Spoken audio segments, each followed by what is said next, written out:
When Fate examines that sword, he is shocked when it suddenly speaks to him, introducing itself as greed and telling Fate to buy him. Upon learning that greed is knowledgeable about gluttony, he ends up deciding to buy it. We see the Varric siblings talk about Roxy trying to hire Fate without informing them first, but Raphael feels there is no need to complicate things between them and the Hearts family because they are both part of the 5 great families that support the kingdom. While noting Fate as being worthless, Raphael heads toward the military district while his sister wonders what he's going to study, so he tells her his plan to learn how to become immortal later on.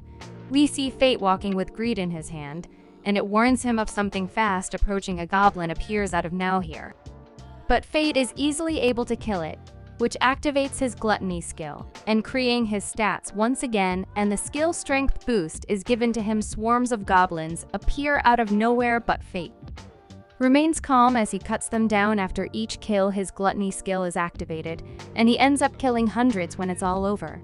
He checks his stats and is surprised by how much they have increased. Greed points out that Fate must be full, and Fate notices that his stomach hasn't growled at all that day, which has never happened before. Greed says that normally each person has only the skill they are born with, but thanks to gluttony, Fate can steal the stats and skills of others. But it's not something that other people can know about. Fate realizes that he must always fight alone, but Greed reassures him, saying he is not alone since he is with him. Fate takes all the goblin ears to get paid and wonders about all the things he can buy as they enter the town, but is reminded by Greed of his maintenance coming first. At that moment, they suddenly run into a man and a young girl who we see asking for help. Fate uses his skill Identified to assess the man's threat level and finds that he has the skill to hide stats. Fate is suspicious, but says that they can't just ignore a girl's cry for help. They follow the man and he tells the girl that she'll be sold as a slave to the Holy Knights. Greed warns Fate that the man is tough, so it's his last chance to run away.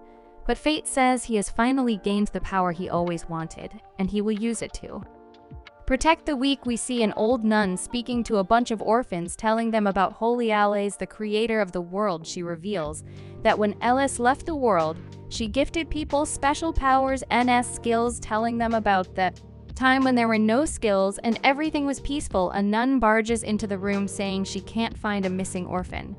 She leaves to continue her search, and the other nun wonders where the girl named Sahara has gone.